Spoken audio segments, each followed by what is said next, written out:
കൊല്ലത്തെ UDFിലെ സീറ്റ് തർക്കത്തിൽ പരിഹാരമായില്ല. പുനലൂരിൽ മുസ്ലിം ലീഗിനെതിരെ കോൺഗ്രസിന്റെ റിബൽ സ്ഥാനാർത്ഥിയെ പ്രഖ്യാപിച്ചു. നെൽസൺ സെബാസ്റ്റ്യനെയാണ് ബ്ലോക്ക് കോൺഗ്രസ് കമ്മിറ്റികളിലൂടെ സംയുക്ത യോഗം ചേർന്ന് പ്രഖ്യാപിച്ചത്. അതേസമയം ലീഗിന് വേണ്ടി നൌഷാദ് യൂനിസ് മത്സരിക്കും. ജില്ലയിലെ UDF ഭിന്നത മറനീക്കി പുറത്തുവരികയാണ്.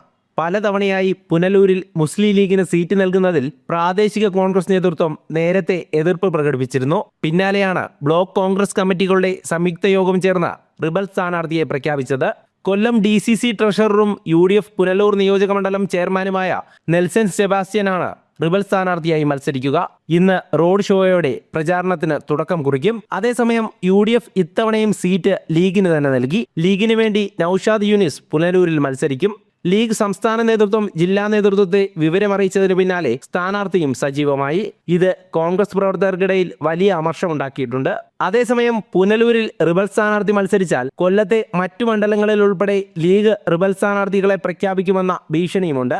ചടയമംഗലം സീറ്റിലും തർക്കം തുടരുകയാണ്. ഭിന്നത രൂക്ഷമാകുന്നത് UDF നേതൃത്വത്തെ ആശങ്കയിലാക്കിയിട്ടുണ്ട്. പല മണ്ഡലങ്ങളിലും റിബൽ സ്ഥാനാർത്ഥികൾ വന്നാൽ ജില്ലയിൽ UDFന് ഇത്തവണ കനത്ത തിരിച്ചടി നേരിടേണ്ടി വരും. ജനം, കൊല്ലം.